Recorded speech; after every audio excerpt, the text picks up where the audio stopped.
really do intros. But quick, like 10-second intro of yourself. John Chan, who are you? What do you do? So my name is John Chan. Obviously, I'm in Subtune Gator. I am a real estate investor. Got to 30 doors through doing things myself through the Burr method and partnerships, and now have really focused on real estate lending. And what do you mean by real estate lending? Like what does that look like? Oh, gotcha. Okay, so basically what happens is someone comes in and they want to fix up a house. They don't necessarily want to use their own money, or hard money lenders won't touch it because the purchase price is too small. So that's where we come in. We use my money, we use my mom's money, friends' money, family money, whatever, and we lend on these deals and get paid back. That's awesome. One, for me, what's even like the part that I'm like, that's awesome is that you're bringing in your family. I love that. Yeah, I mean, it really stemmed from back in March where I think I've told this story a bunch of times, but a friend of mine decided, he just looked at me and said, yeah, I have money. I don't really want to do all the things that you do, but I see that you're in real estate. I want to get involved somehow. What's the least, he implied, like, what's the laziest way to do it? And so I said, no problem. I got you. I'll bring you in on real estate lens with me. And that's how it started. At least with friends and family, at least with friends. Mm-hmm. Yeah. That's awesome. With family, it started with my mom. Yeah. Oh, was that okay? Two questions there. One question is, what made you feel comfortable enough to lend to your friend? And then second was, how did the conversation go to bring this up with your mom to get her to start lending? So my mom wanted to retire. She had been working, decided, I'm done with this. I don't want to do it anymore. So I just took an audit of her financials and just asked her how much she wants to be able to spend comfortably every single month. Said, okay, well, you're going to last this many years. So why don't we just take your money? It's all scattered everywhere. Why don't we put it into a self-directed retirement account and then put it on lending opportunities. And then with your primary residence, since you no longer want to live there, instead of selling it for cash, why don't you sell it on a wrap? And so that's what we did. Oh, wow. Yeah. Okay. So what made her kind of, I guess where I'm thinking of is like, I feel a lot of people will have that like hesitation when it comes to friends and family. And did you have that, or were you just like, Mom, I'm going to take charge. I want to make sure you have a good life. Just go along with it. Yeah, it's kind of like, yeah, I want you to have a good life. I want you to be able to spend freely and not really have to worry about money. And I just knew that if it ever came down to it, I would sell all of my properties or sell whatever I have to pay her back if I ever lost her money. Nice. So that's why I felt comfortable doing it. So it's kind of like an experiment. That's a good experiment. It's funny. Yeah, it was really good. It was nice. It was a little scary. Actually, not as scary as I thought it was going to be, just because the people that I worked with in the beginning, I knew and had a relationship with. And so that's something as a borrower, build relationships with private money lenders before you ask for money. And then as for my friend, I just, I knew that I had a property that had enough equity to cover what he wanted to do. So instead of having him come in and do a bunch of paperwork, I gave him liens on 3 of my properties, which is pretty much double the equity that so he gave $100,000. I gave him over $200,000 in equity on those 3 properties, just knowing that if anything would happen, just sell those properties and take those and get his money back. Plus, he actually is in a better spot if I default. Interesting. Okay. Yeah. Wait, was this for? I think I got confused. Was this a deal that you were borrowing from, or he was borrowing from you? So he was the lender. He wanted to put his money to work. His money was coming out of a CD. And so I told him, yeah, I can get you like double what a CD rate will give you. And he said, all right, I'll do it. Okay. Yeah. Interesting. I would love to go over either that one, or I know that you just said that you had rental properties, and why I wanted to talk with you on here was because I wanted to. I know a lot of people that are buying sub two or seller financing, or doing kind of going into the BRRRR method and, buying, renovating, rehabbing, refinancing. I would like to do like a breakdown of one of your deals. Yeah. I always like to do the first BRRRR that I intended, the first intended BRRRR, because I had done a couple before that, which were just unintentional. But yeah, the first BRRRR that I intended to do, we'll like to go through that because it's a pretty bad story, but a lot of learning lessons, a lot of growth from it too. So I had done a few properties in the Huntsville area, and the first unintentional BRRRR was this house that pretty much like a pocket listing. My agent at the time knew the listing agent and knew that I was looking for a property in this area. So we just said, I got this opportunity. It's just getting listed. So let me know if you want to go for it. And ran all the numbers. Everything looked good. And then the home inspection comes by and says, the back of the house is sinking. So I'm just going to require some foundation work. They said, all right, no problem. Just send some people out there, give me an estimate, and then just kind of go from there. And that was my first unintentional BRRRR. But the deal that we're talking about is in Chattanooga, Tennessee. It was one that I bought from a real estate agent who had connections with a wholesaler. I don't have confirmation on this, but I'm pretty sure that they were working together and splitting the assignment fee. So I paid way too much for the house just because I didn't know, breaking into a new market. But it was supposed to be $80,000 purchase price and $10,000 rehab, and was supposed to be worth $135,000. So to me, it was like a no-brainer. Yeah, why not? Pre-inspected and everything. Gotcha. Here, let me try to put this, because I'm like, I can understand the numbers. Yeah. But okay, so what was it? It was supposed to be. It was an $80,000 purchase price, buying cash. So like closing costs were like less than $2,000, maybe a little over around $2,000. Okay. $2K.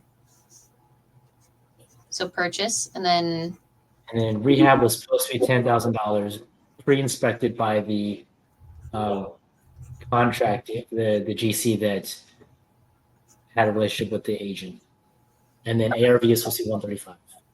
Oh wow, okay, yeah. So that was supposed to be like really good. Yeah. Okay, so then what happened? So they go back in after I purchased the property, and then just out of curiosity, I go and check the records, or the public record. Found out that they had bought it they had it under contract for $30,000. So they essentially got a $50,000 assignment fee off of me because the agent said, there's a lot of interest in this property. A full price offer is going to get you the deal. So I was like, all right, then I'll do that. $80,000, no problem. So went and I bought it. Wait, sorry. The contract. Yes. You said, so you were buying this from a wholesaler, not the agent? Yeah, the agent is the one that presented it to me because she was connected to the wholesaler. Oh, that's so weird. So why was the wholesaler getting paid? I'm assuming they took the $50,000 and split it in some form or fashion. Okay. Yeah. Okay, so a wholesaler had it under contract for $50,000. Yeah. So you went to full asking. Well, $30,000. Oh, $30,000. Oh my god. Yeah. So I got destroyed on my own. Or they made a killing off it. I didn't really get affected by that, I guess. Yeah. Okay, so $30,000 under contract. Oh god, the writing is so bad. My writing's nice, I promise. Just not here. No, it was good. Better than mine.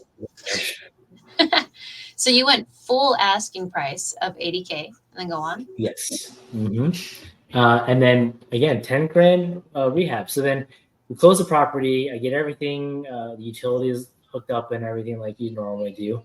And then I have the contractor go walk the property and give me like a detailed estimate. And I actually have the estimate here, and it comes down to $35,000. Oh my god. $35,981.25 to get it ready. Okay, so basically $36,000 rather than $10,000. Yeah. Yeah. Okay. So that was it, right? I was just like, whatever. learning experience. I'm still better off with it than without it. Mhm. So just keep moving. So it's only supposed to be like it was when I bought it. It was only supposed to be like a 1 month rehab. Okay. I think it ended up being um, it- Hmm? 7 months, 8 months Of rehab? of rehab. Yeah. Oh my God. Yeah, constant delays. Everything was over budget. Right. Wow.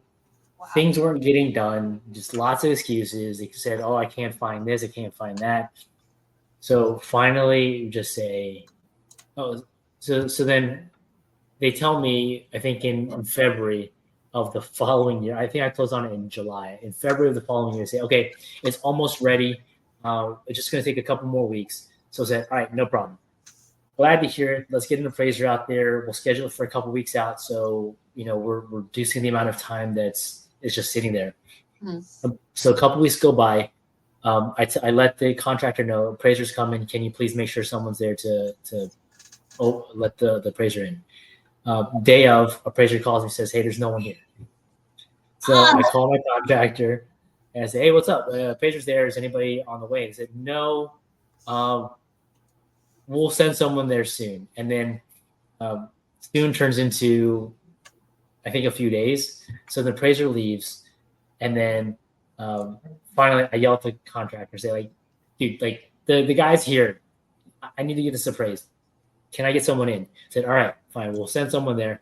So then the appraiser goes back. Someone's there to let him in. He walks in and says, "This house is not even close to being done. Um, so I can appraise it as is, or I can wait." So then it's just a lot of back and forth. Finally, I think a month and a half later, they say, "Okay, it's finally done." So the appraiser goes back out a third time, and I had already sunk probably about 40 grand into it.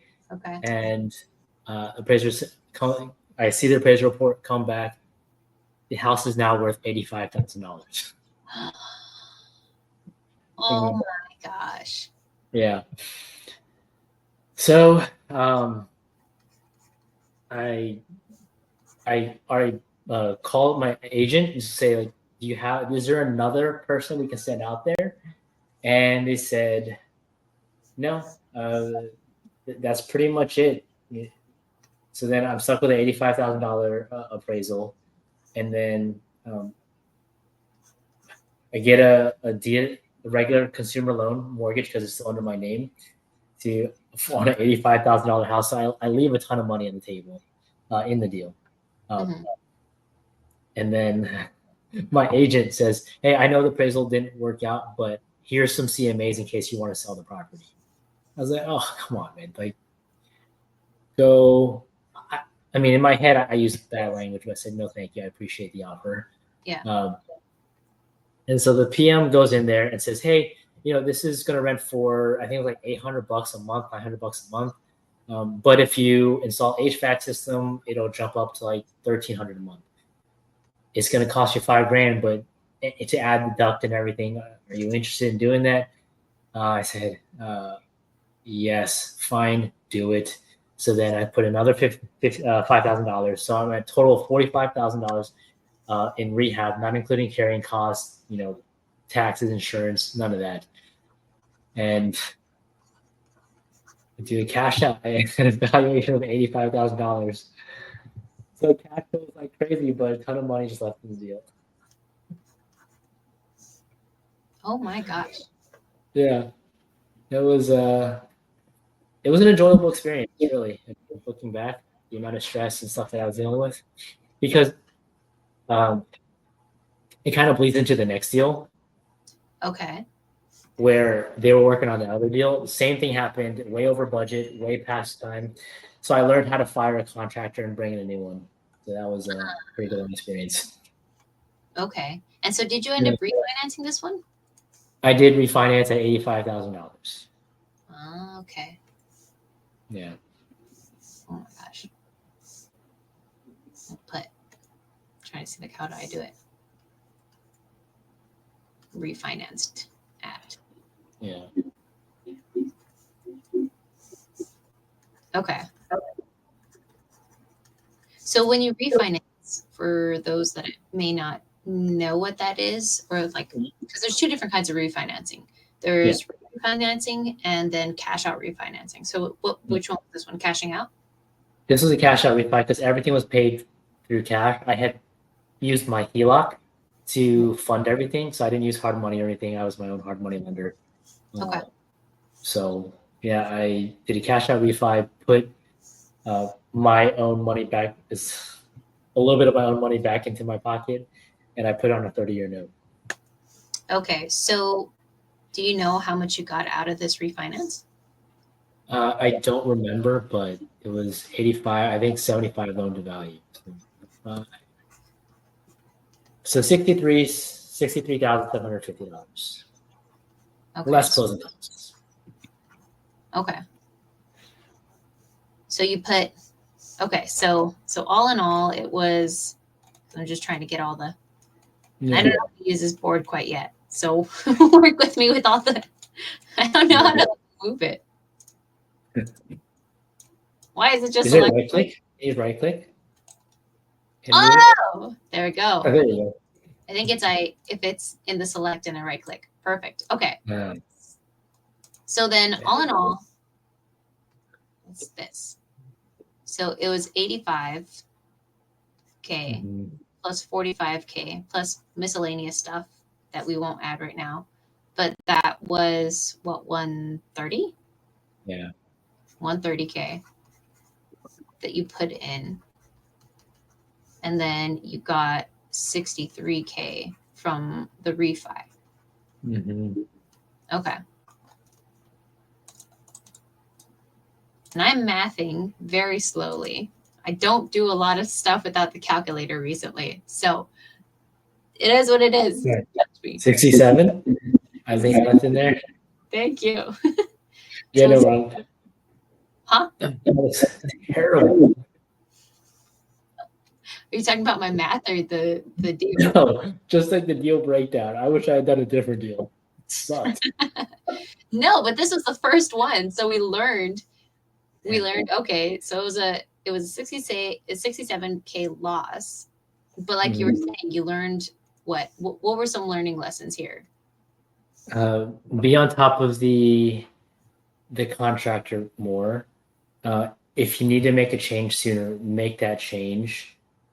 You can't rely on people to have your best interests, right? When an agent tells you something, you still got to verify it. What else?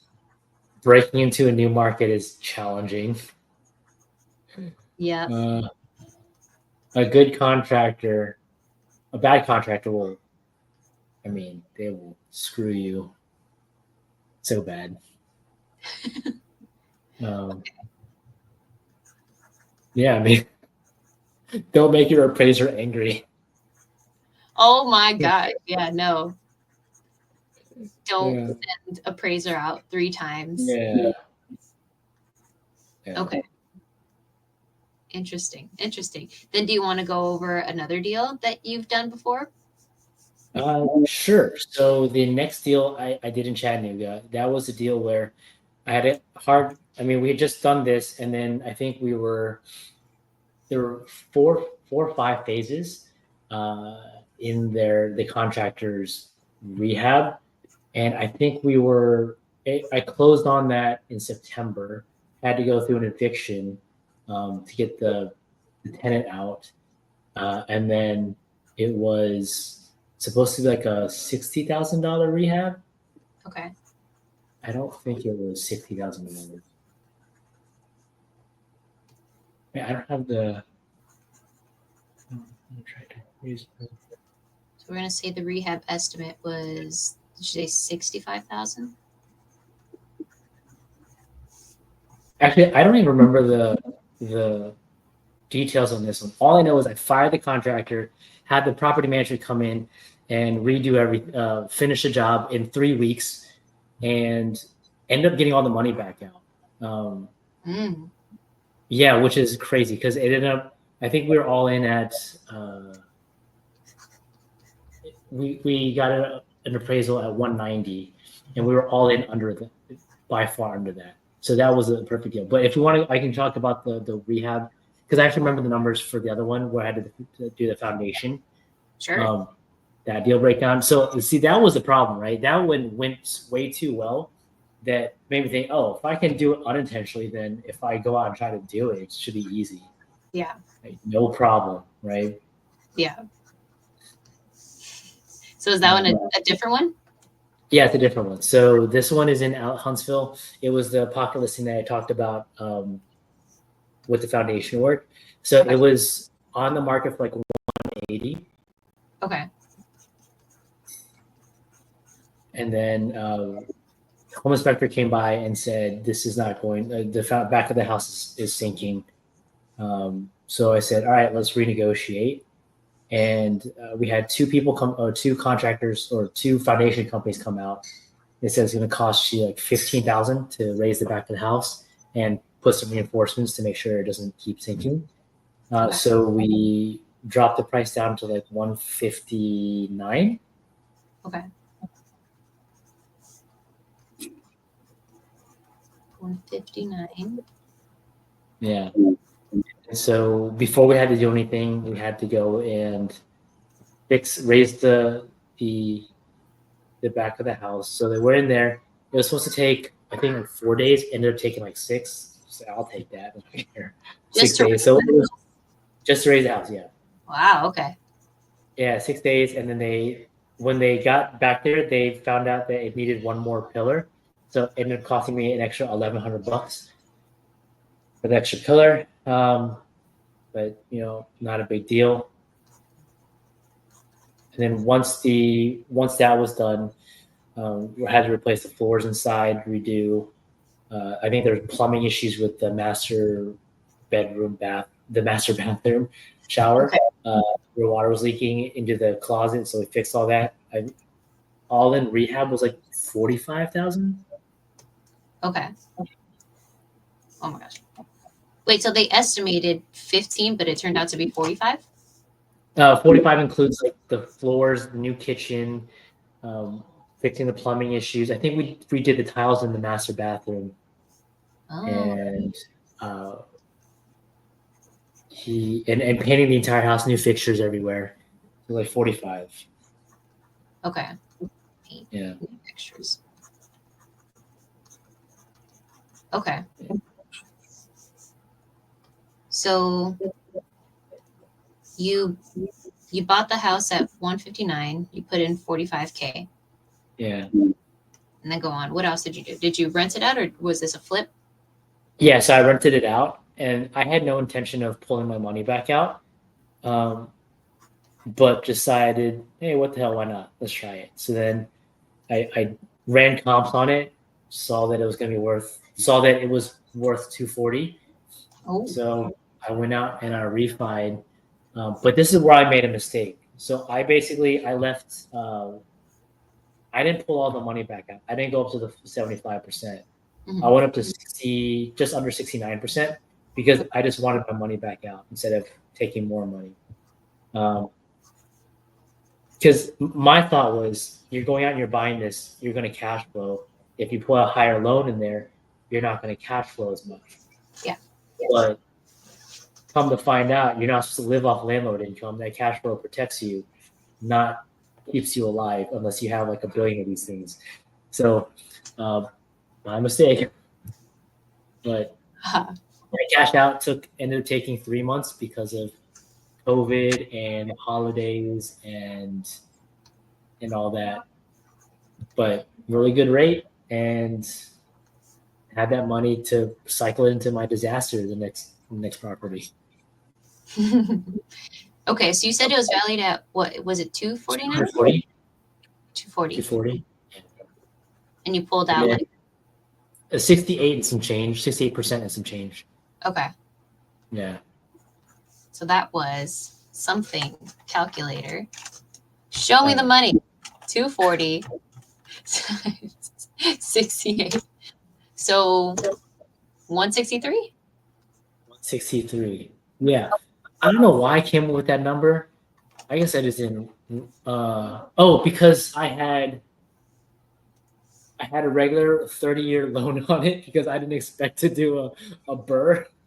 Okay. So I calculate, okay, this is how much money I put into it. So if I pull out 163, then I'm good to go. Okay. So what kind of loan did you use to purchase this property? A regular consumer mortgage. Oh, wow. Both times, yeah. Consumer mortgage. Okay. And they were fine with you refinancing after like 3 months? Yeah, I had bought it so that was one of the houses I closed on when I bought my first three. I closed on it 12/31/2020. And then I think I started the refi in August of the following year. Oh, And then I actually got the cash out November, late November of that year. So it took 3 months. oh, okay. I should write this better. This is the first time I do a whiteboard thing. This is fun. Mm. August, November. Okay. Okay, so you did have it for a while. Yeah. Mm-hmm. And then so when you refinanced, you did a cash out refi, so you pulled this much out. Yeah. And then your rate also changed, right? So what did it change to? Do you know? I don't remember, but it was when rates were still low. Mm. So I think rates might have been a little bit higher, maybe half a point, if not the same. It's probably a little bit higher. Yeah. Okay, so there we go. Okay, so to break this down with just the numbers, so it was 159K. So that's what you bought it for. Yeah. 45 is what you put into it, and then so how much is that in total? 4. Carry the 1 0. 204. 204. So you put in 204. Well, I didn't put in 204 because the 159 I put in 0.25. So I put in like 40 with closing costs, like 45. So I was all in about 90. Nice. Okay. Yeah. All right. So it was 45 for the down payment. DP. Yeah. 45K for the rehab. Yeah. So like you said, 90K. So that was all you put in, and you got 163 out of it. Yeah. Dude. Well, so here's the thing.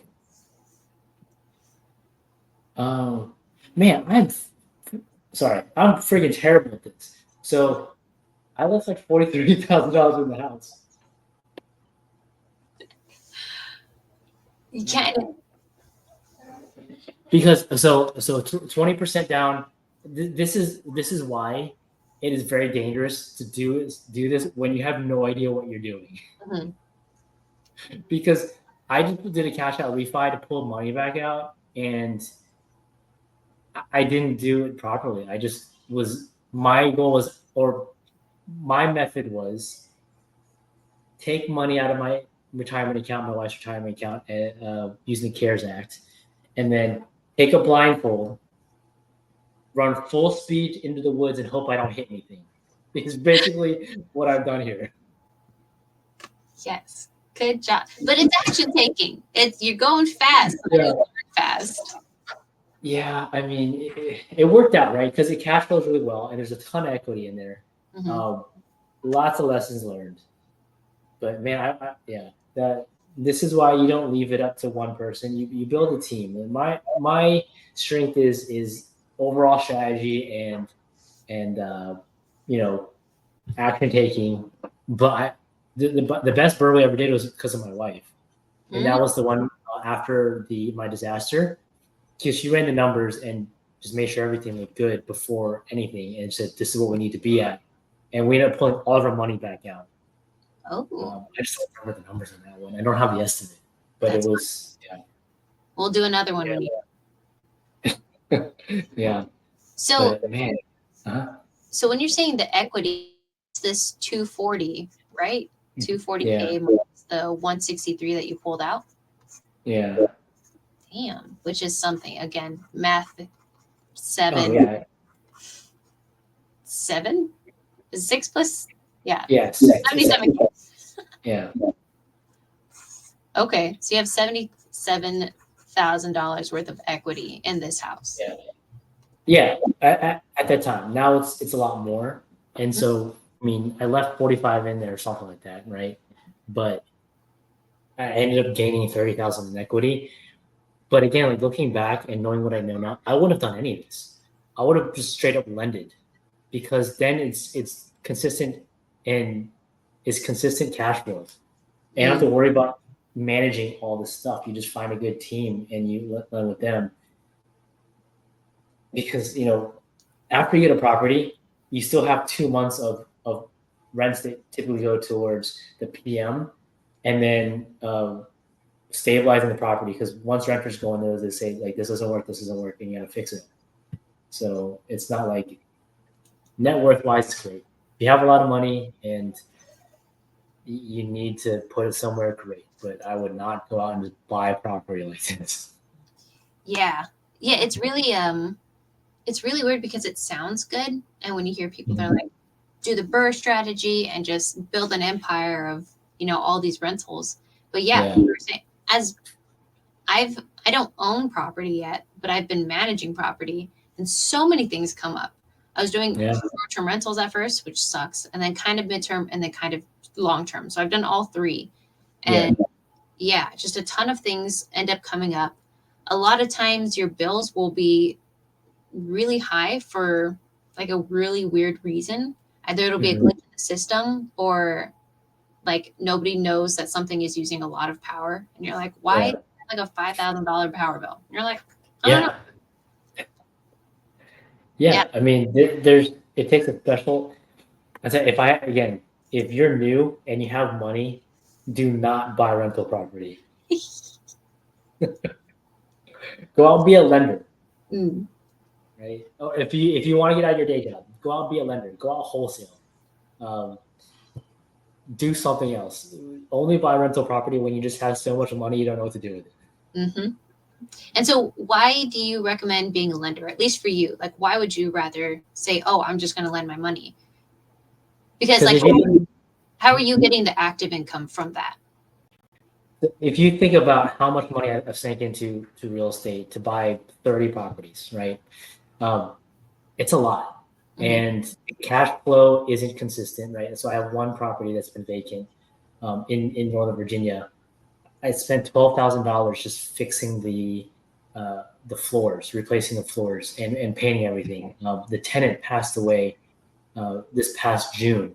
Oh my God. Hadn't paid July. Hadn't paid June's rent, and so it's pretty much been vacant since June, and then the HVAC stopped working. So then I had to go and fix that. Another $300, right? Wow.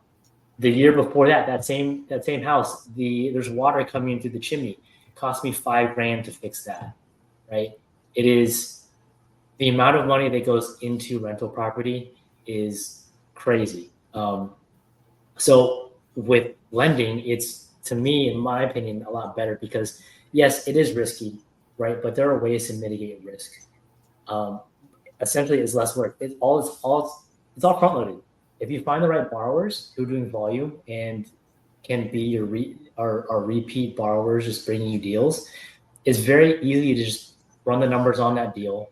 Make sure you have all the security documents in place. Make sure you get a title commitment. I think the title commitment tells you what other liens are on the property, and put your money there.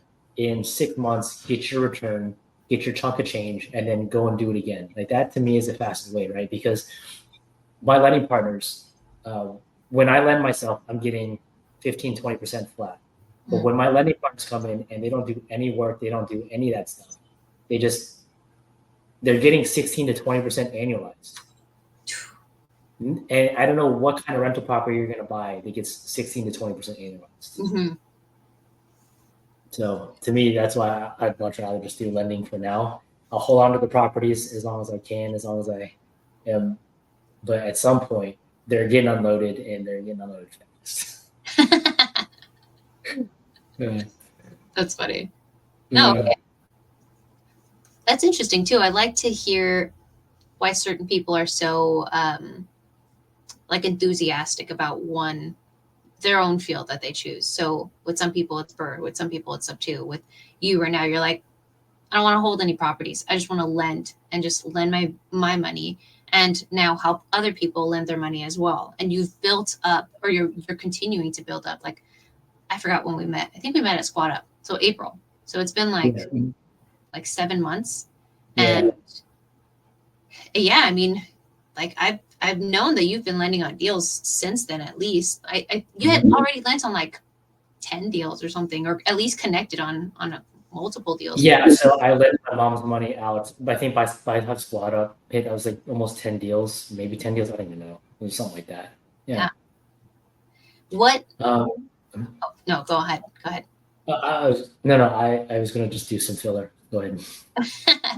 I guess for me, I usually like I know a lot of people in Sub-2, or just a lot of people in a couple different communities that hear investors that are like you are like saying like I make 20 to 50 or 15 to 20% on my money when I'm lending out and blah blah blah blah. Yeah. And then you have people that have W-2s that have money and they're like, Yeah. awesome, I want to lend it at like 15 or 18%. And you're like, cool, because I know people that are doing that. You're doing that. A couple other people are doing it. But you guys are actually like putting in the work and finding the borrowers and servicing these loans and doing all these different things. And I see that a lot of people don't do that. Like they feel like, oh, I just have the money, the deals are going to come. And it's like, no, it's still a business. And so what I see with those people is a lot of times they'll end up sitting there. Like they'll tell me, hey, I have this much to lend and this is what I want. I'm like, okay, I don't think I can get you deals at those terms. Are you willing to go down? And they're like, no. I'm like, okay. And then like 6 months later, they're like, hey, I still haven't moved my money. Do you have any deals? And I'm like, no, it's the same thing. So do you find that a lot? And at least for me, I think like might as well just go down to the terms that we can offer, because we have the borrowers that are willing to work with us because they like us and like the relationship that we have with them, and just go down on the rate or that the lenders are wanting, but at least you're moving your money and you're not just having it sit. What are your thoughts on that? Yeah, for sure. I mean, that's just something that a lot of people have to get past, right? So yes, I can get 15 to 20% flat on my money, but to do that, the amount of work that goes into it, right? You always see that iceberg meme where they just show like the tip and they don't show all the work that goes into it below that. It's a lot of networking. It's a lot of trying to figure out who to work with, evaluating a lot of deals, evaluating borrowers themselves, understanding what to look for, what red flags to look for, right? Yes, you can earn 15, 20% flat, but again, there's just so much work that goes into it. Yeah. Right. In my model, the way that I have it set up is these are friends and family. And I've tried working with some Sub-2 students and they're in that same boat where they can get these higher returns. Great. Please go do it. Like it's out there. It just takes work. But with friends and family, they're not in this industry. They don't know much about how to evaluate a deal or where to find these borrowers. And I know that if something were to happen with one of these loans, I have the ability to go and make sure that they're repaid, whether I take over the project and finish it off and get them their money back, or I just simply pay out of my pocket by selling one of my properties to pay them back. That's why I can give them. That's why I'm willing to take a fee and service a loan, because I'm providing service. I'm providing service from upfront by vetting these borrowers, evaluating the deals, and we have the systems in place so that it's efficient. Like there's nothing that's falling through the cracks. We're constantly getting updates, and then those updates are passed over to our lending partners. And then in the end, we're making sure that if the borrowers are not communicating, we're getting the updates. Like we're constantly following up. And then I lost my train of thought, but we're here. We're there till the end. Is basically what I want to be, because I never want to feel like anybody's getting burned by working with me, because I don't know. It's not a good feeling. I don't want to ever lose anybody else's money. I want to make everybody money, and I want it to be 100% of the time. So that's why we're doing this. Dude, I love it. So if people are trying to get into real estate, and they don't have the means right now to put all this effort into learning how to do this, into securing their money safely or anything.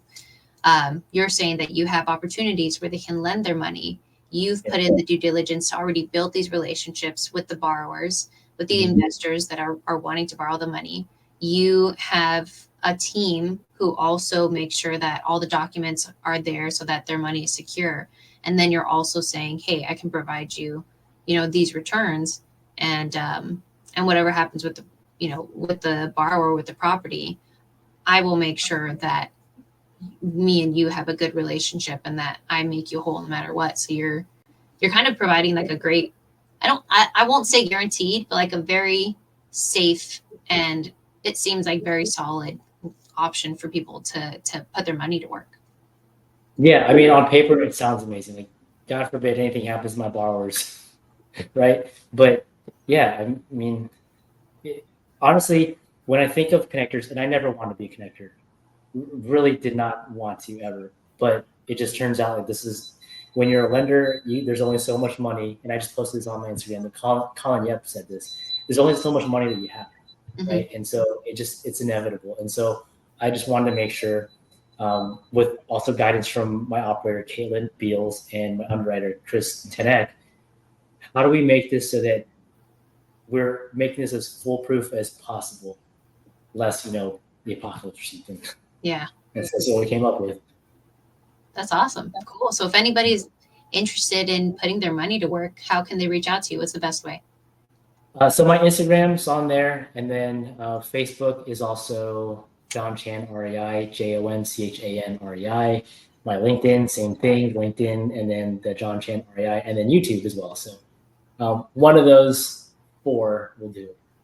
So what's the best way that somebody could reach out to you? Is it like LinkedIn, Facebook? Yeah, perfect. Facebook, yeah. So like, John, I want to put my money to work.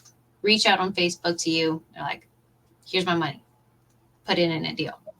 Yeah, I mean, and even if you don't want to work with me, I'm happy to tell you what we look for in our borrowers and what paperwork at a bare minimum that you need, so that when you go out and you go find your own borrowers, it's as safely as possible, because no one wants to lose money. Oh yeah. So happy to help. Cool. Well, thank you, John. This is fun. I'm glad that we can do the podcast or like the whiteboard session, because I've been very intrigued to hear other people's, different deals, whether they be good or bad. And you've had a plethora kind of going through that whole range, which was awesome. And thank you so much for just being willing to like go through all of them. A lot of people, myself included, would be very hesitant to be like, here's my first deal, and it sucked. But you're great. I appreciate you having me on and just allowing me to share it. And we all look at Instagram and social media thinking that we're all just killing it, and we all go through the same things. We all make mistakes. We all have bad deals. So yeah, don't let it get you down. Just keep moving. Yeah, and learning from it, which is exactly what we're doing. Yeah, exactly. Woo! All right, cool. Well, thank you so much, and I will chat with you soon. All right, thanks.